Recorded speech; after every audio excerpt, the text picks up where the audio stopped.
والسلام نے ارشاد فرمایا بنی الاسلام علی خمسن کہ اسلام کی بنیاد 5 چیزوں پر ہے جن پر اسلام کا قصر رفیع قائم ہے۔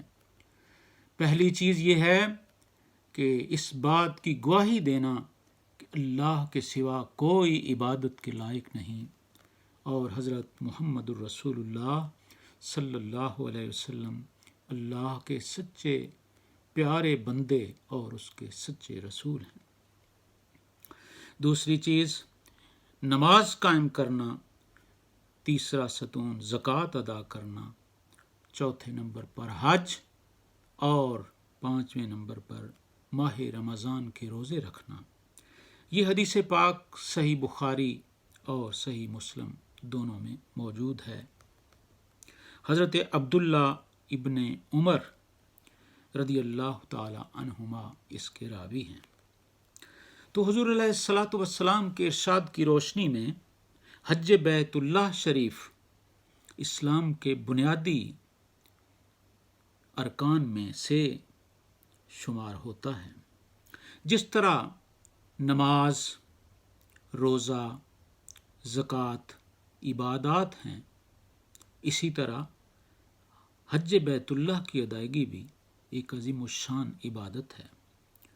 نماز اور روزہ یہ ہم دیکھتے ہیں کہ ہمارے لیے جسمانی عبادت کا درجہ رکھتی ہیں اور زکوٰۃ مالی عبادت ہے، جبکہ حج بیت اللہ شریف کی ادائیگی جسمانی اور مالی دونوں عبادات کا حسین امتزاج ہے کہ اس کے ادا کرنے میں مسلمان کا مال بھی صرف ہوتا ہے اور اس کی جسمانی قوتیں بھی اس میں استعمال ہوتی ہیں۔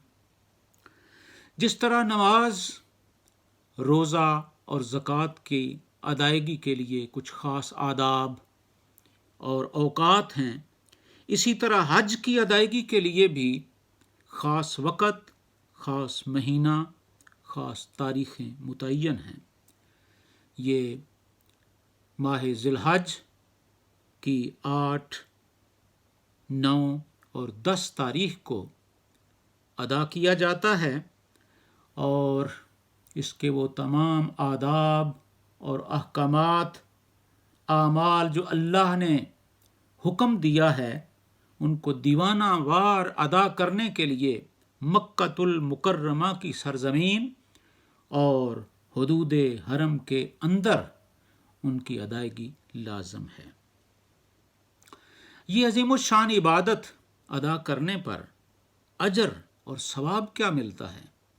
حضور علیہ الصلاۃ والسلام کا ارشاد گرامی ہے من حج فلم یرفث ولم یفسق رجع کیوم ولدتہ امہ۔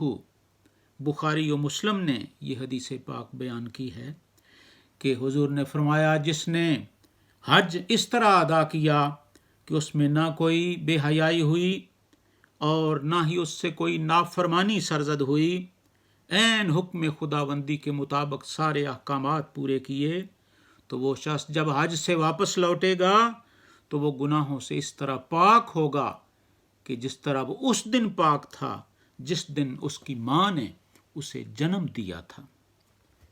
ایک اور موقع پہ رسول اللہ صلی اللہ علیہ وسلم نے ارشاد فرمایا الحج المبرور لیس لہ جزاء الا الجنہ، کہ حج مبرور یعنی حج مقبول کا اجر، ثواب اور بدلہ تو صرف اور صرف جنت ہی ہے۔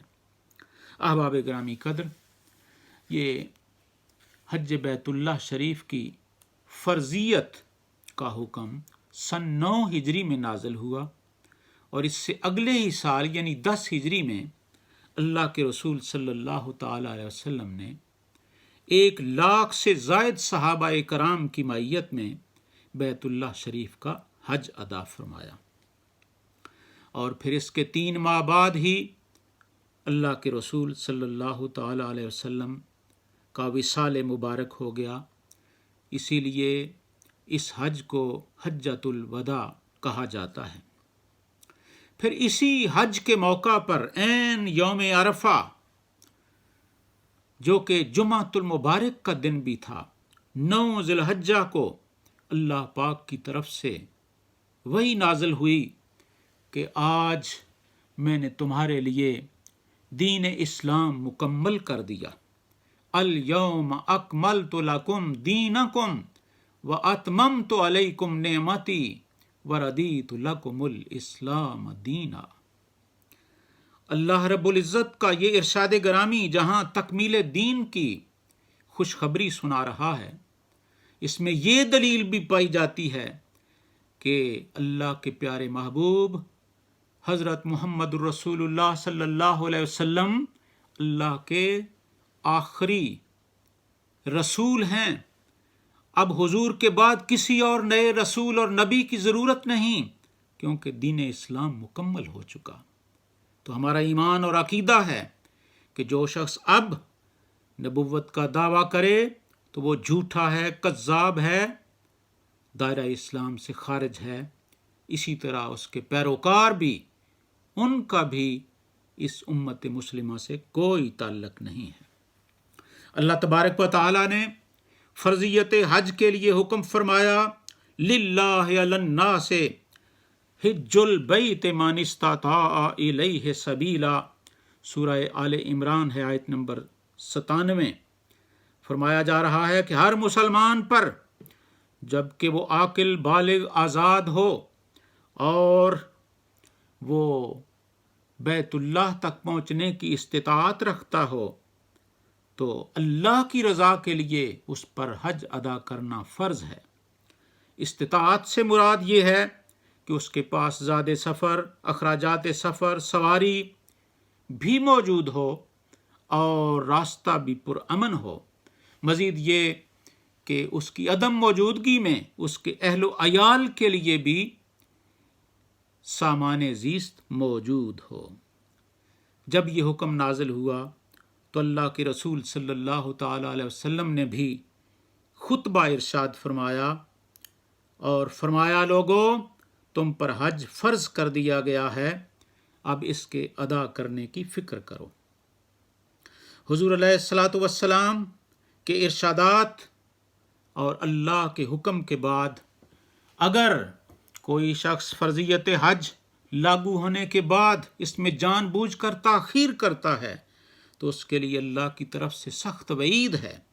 اسی آیت فرضیت میں ہی اگلا حصہ ہے، اللہ تعالیٰ نے ارشاد فرمایا ہے، وَمَنْ كَفَرَ فَإِنَّ اللَّهَ غَنِيٌّ عَنِ الْعَالَمِينَ، کہ جو شخص حج بیت اللہ کی ادائیگی میں تاخیر کر رہا ہے، گویا وہ اپنے عمل سے اس کا انکار کر رہا ہے، تو جان لو کہ اللہ کو اس کی کوئی پرواہ نہیں ہے۔ اللہ تو سب جہانوں سے غنی اور بے پرواہ ہے۔ اور اللہ کے پیارے محبوب شارع شریعت صلی اللہ تعالی علیہ وسلم نے بھی ایک موقع پہ ارشاد فرمایا، حضرت مولا علی کرم اللہ وجہ الکریم اس حدیث کے راوی ہیں اور جامع ترمذی نے اس کو نقل کیا ہے۔ حضور نے فرمایا کہ جس پر حج کی فرضیت لاگو ہو گئی، پھر جان بوجھ کر اس نے ادائیگی میں تاخیر کی، تو اللہ پاک کو اس کی کوئی پرواہ نہیں کہ وہ یہودی ہو کر مر جائے یا عیسائی۔ اس لیے دعا فرمائیں کہ اللہ تبارک و تعالی سب صاحب استطاعت لوگوں کو جلد از جلد اس فرض کو پورا کرنے کی توفیق عطا فرمائے، کیونکہ اللہ کے حکم کی تعمیل میں ہی ہمارے لیے سب بھلائیاں اور کامیابیاں مضمر ہیں۔ بجھا دو خرافات کی مشعلوں کو، حرم کے چراغ از سر نو جلاؤ، دین محمد کے جھنڈے کے نیچے فلک کے ستائے ہوئے سر چھپاؤ۔